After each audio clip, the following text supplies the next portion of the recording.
Ni kenshi hagiye havugwa abayobozi batanga inka cyangwa andi matungo, hakavugwa amagambo meza y'icyizere, hagafatwa amafoto ashamaje, ibirori byarangira ayo matungo agapakizwa imodoka agasubizwa aho yaturutse.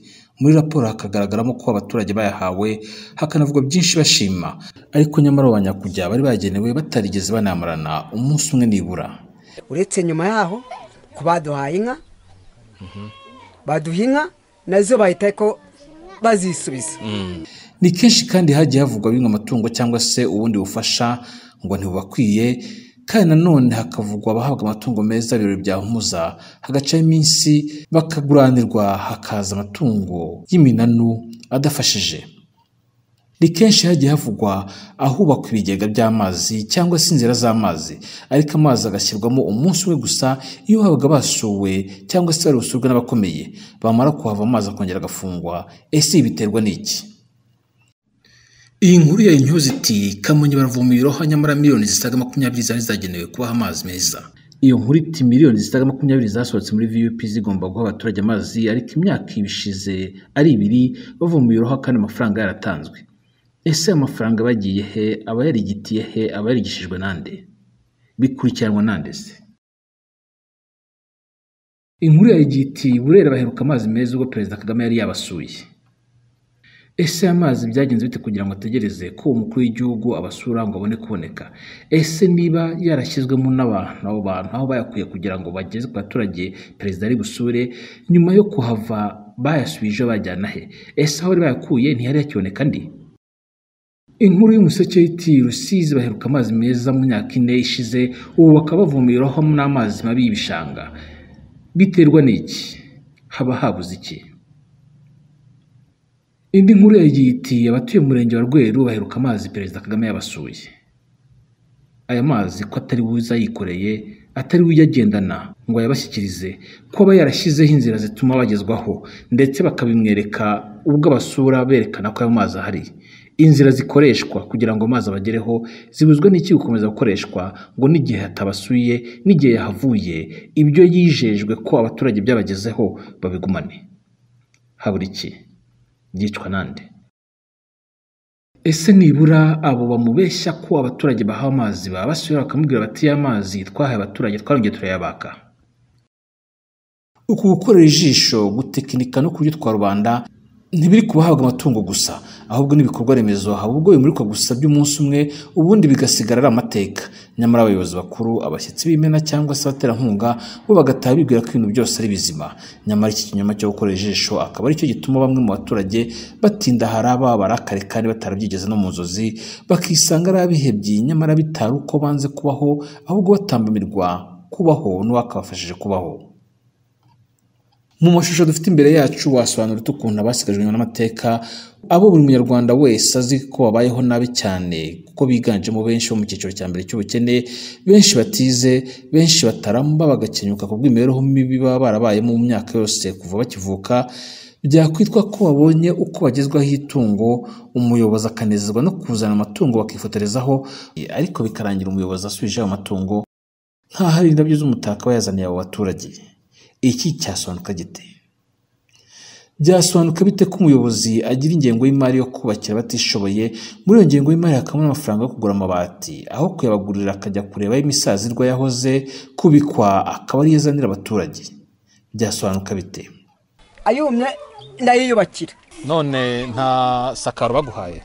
Ishakara dore ngiri.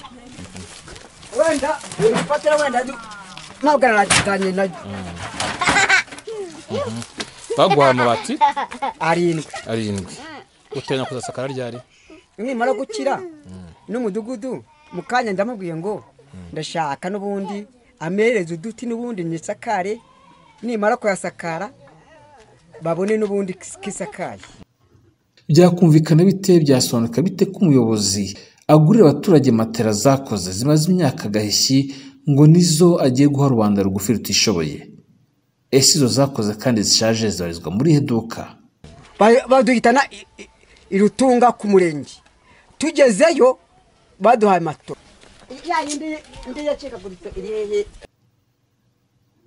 Byasobanuka bite ko umuyobozi atanga amabati akarigisa imisumari ngo abaturage bazirwarize? none nta misumari babaha ntaki ku buryo mushyira mu bihe banza urebe imishumari nayo no kwigerageza n'ubu bugozi nk'ubu ngubu. Tutarondeye byinshi ngo byitwe gukabya ibintu tubivugira kwangisha abantu urwego rwo ari rwo rwose kuko kuba bikorwa kenshi ntibikurikiranwe ubwabyo n'icyuho.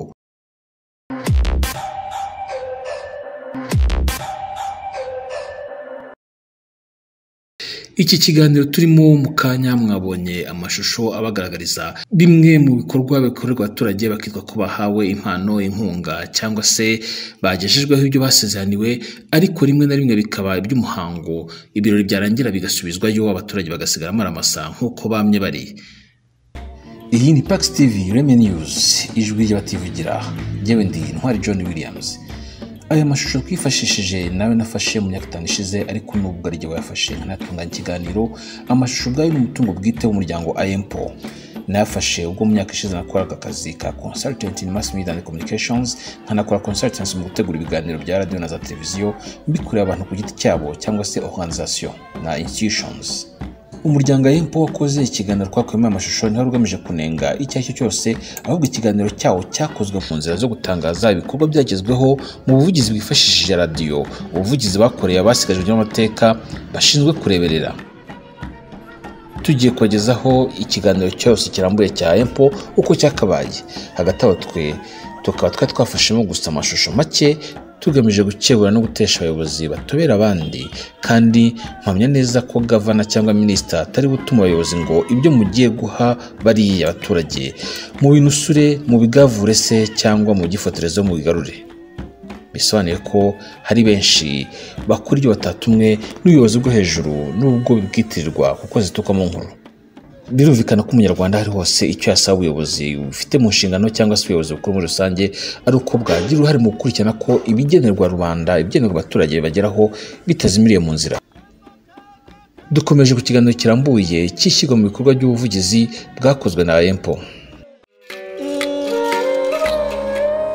N'abanyarwanda n'abaturanyi ntibari kure, bamwe ari abahigi bamenyereye ishyamba, Twagiraga muri isamba harake twagiraga impongo n'amafumberi, bahuze ari ababumbyi ndahigwa, ni abahanzi b'abahanga batavumba inganzo, bitwa batagoma mukabita bahejwe n'amateka. Kwivuza kwabo, imirire, imyigire n'imiturire nimba ari ubukeye, mu gufaranga tukabura utwambaro, abana bacu bakarya neza. Baratanya bagana iterambere rya twese kandi kurigeraho byashoboka. Mu dutambwe duto duto bakeneye kunganirwa,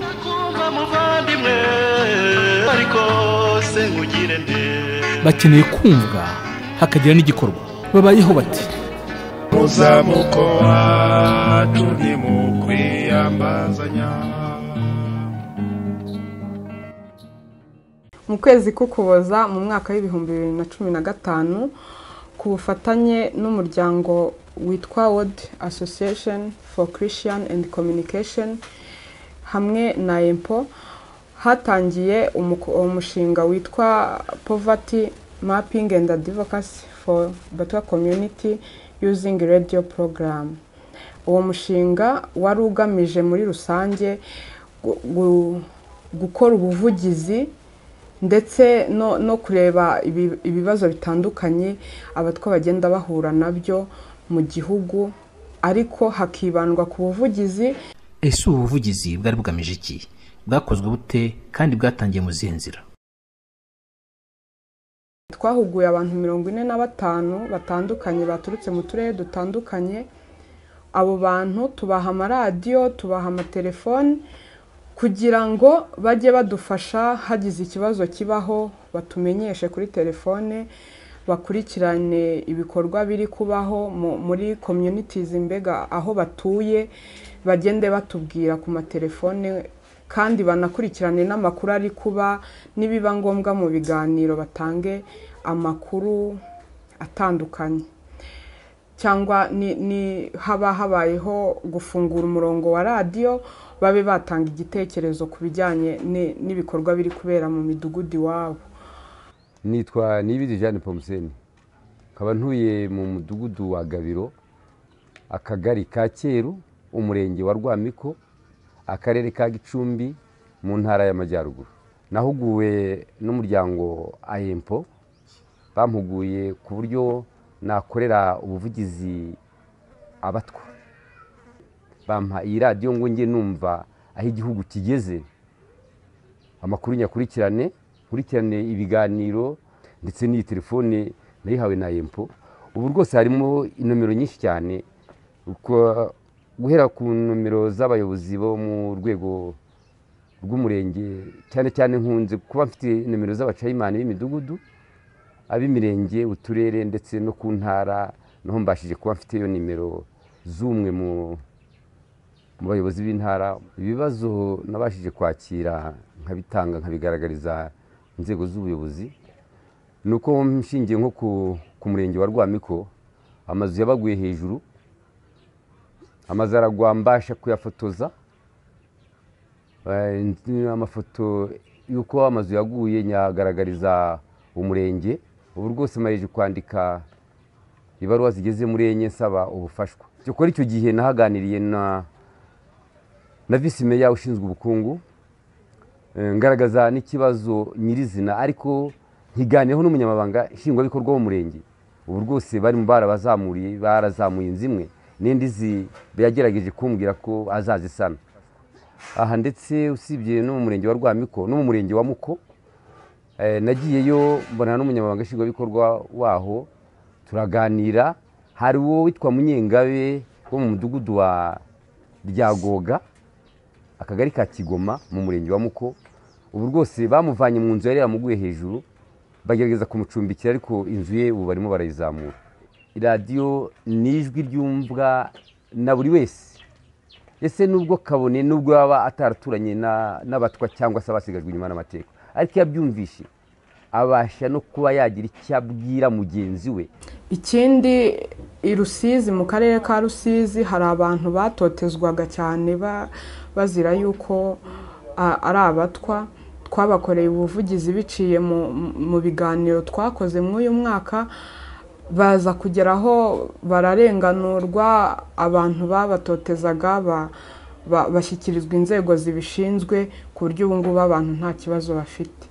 Twanyarukiye mu Bugarama mu ntara y'Iburengerazuba aho iki kibazo cyabereye, kugira ngo tumenye kuko icyo ubuvugizi bwagezeho. Nitwa Nsengumuremyi Yohani, nkaba ntuye mu Bugarama, umurenge wa Gitambi, akagari ka Hangabashi, umudugudu wa Runanira.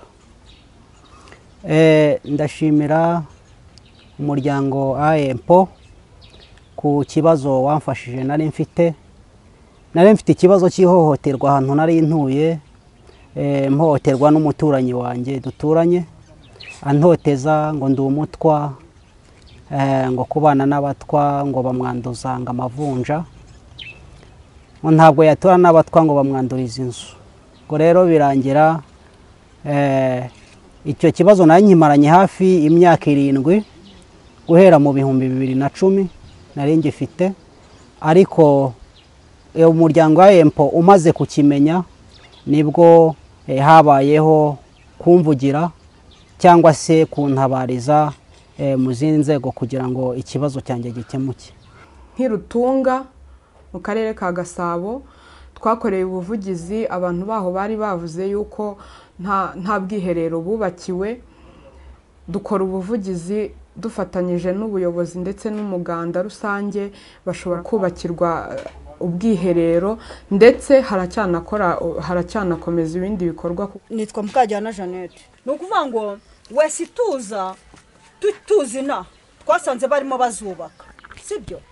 Bazizamurana n'ibikoni, ariko mu kuzubaka bakubitaga gutya ikintuza igisinde, bagahita bakubita ku ntuza, urumva, ku gikoni, bakubita no kuri wese. Noneho ubwo ngubwo mu kugikubita ntikigeze gikomera.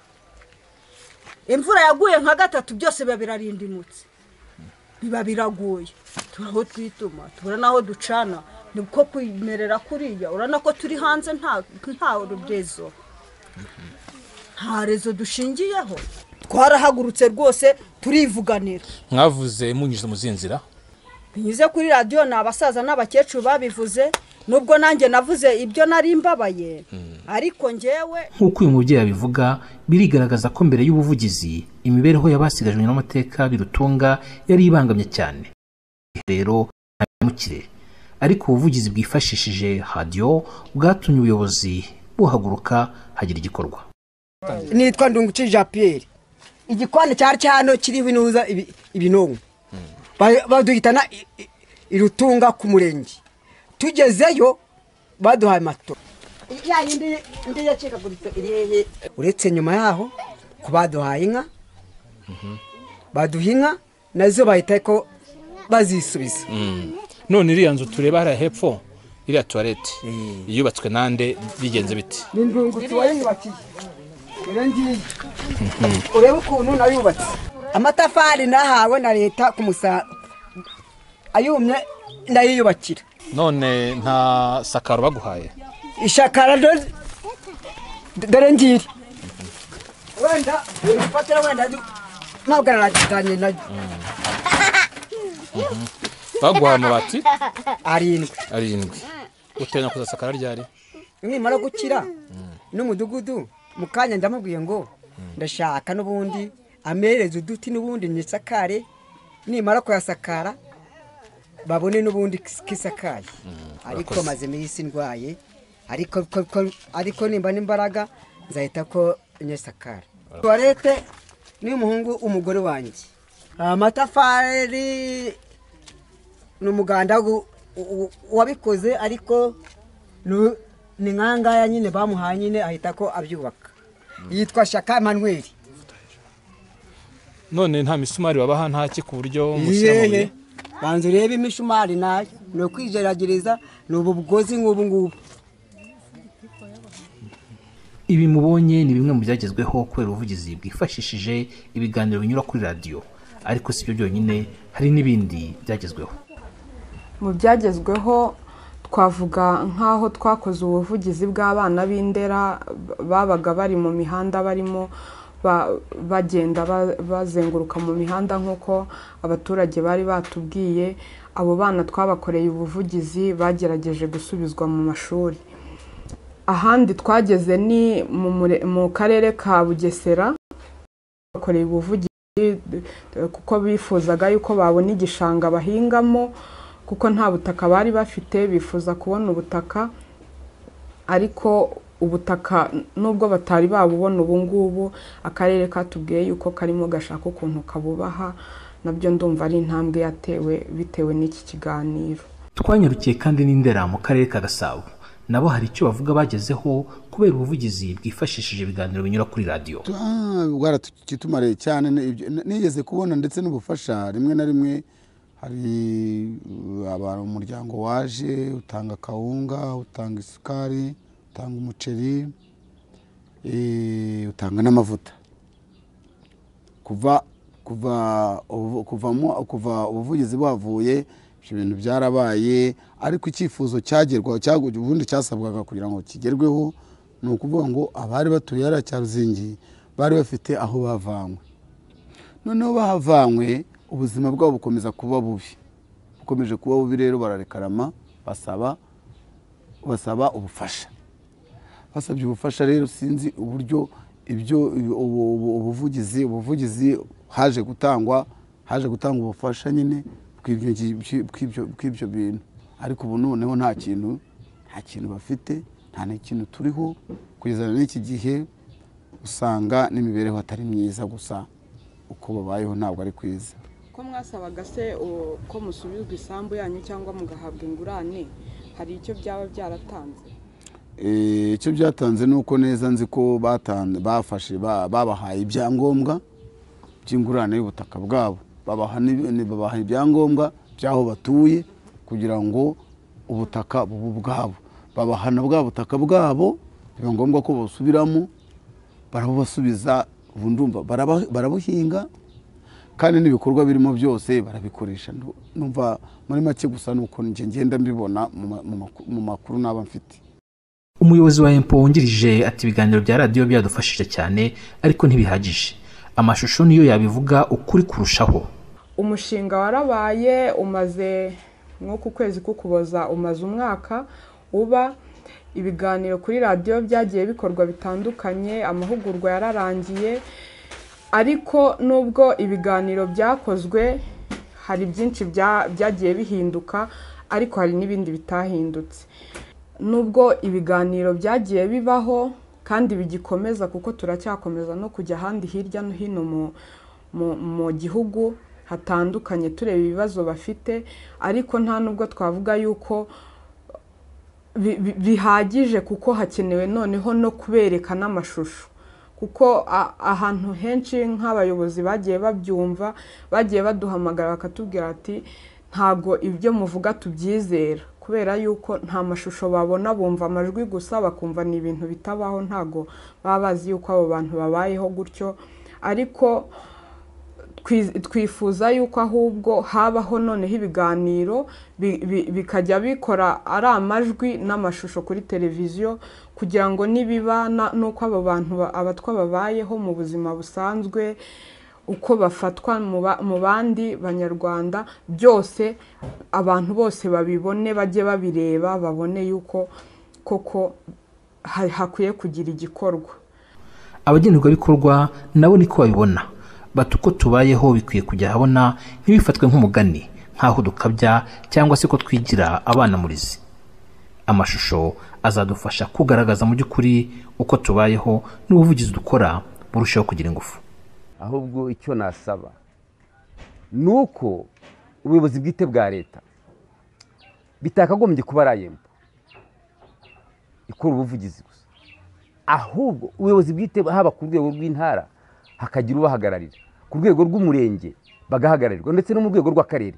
None se ko n'abamugaye bafite ubahagarariye mu rwego rw'umurenge, bakagira ubahagarariye mu rwego rw'akarere, n'ubahagarariye mu rwego rw'intara, nk'abasigajwe inyuma n'amateka cyangwa se abatwa nyirizina, kuva batanahagarariwe, n'ibyo dukora ni nk'agatonyanga mu nyanja nka IREME. Ibintu twebwe twifuza, turashaka gutera imbere nk'abandi tudasubiye inyuma, bakatwubakira nk'abandi, atari ibiganiro imibu itahamo, ibintu byose bitahamo. Ibiganiro bya radiyo bifite agaciro kuko bituma tumenyekana, kandi bigatuma n'iterambere ryacu ritera imbere, kuko n'ubundi tuba twabashije guhura na radiyo. Katuganiriza turishima cyane, kuko turimo turajya imbere muri viziyo, kuko duhura n'abantu batandukanye, kandi na radiyo ikatugeraho tukayibwira ibitekerezo byacu. Tubona buriya biramutse bikozwe no kuri televiziyo tukagaragara, cyangwa se bigasakara, nabyo byaba byiza kurenza uko tubyifuza. Ntago nasoza ntashimiye buri muntu wese wagize uruhare kugira ngo uyu mushinga ugerweho, by'umwihariko World Association for Christian and Communication na Otopamir, bose ndabashimiye mu izina rya IMPO, ndetse no mu izina ry'abaturage dufatanyiriza hamwe kuzamura.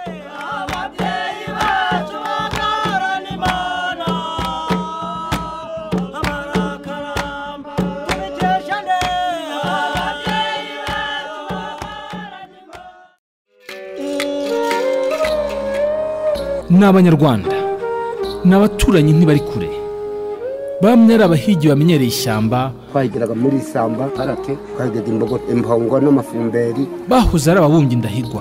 yarazi kubumba inkono, ni abahanzi b'abahanga batavumba inganzo, bitwa abatagoma, mukabita abahejwe n'amateka. Kwivuza kwabo, imirire, imyigire n'imiturire nimba ari ubukeye, mu gufaranga tukabura utwambaro, abana bacu bakarya neza. baratanya bagana iterambere rya twese, kandi kurigeraho byashoboka. Mu dutambwe duto duto bakeneye kunganirwa.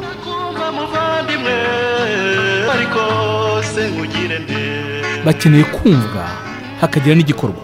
Babayeho bati: muzamuko wacu ntimukwiyambazanya.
Bafotorezwa.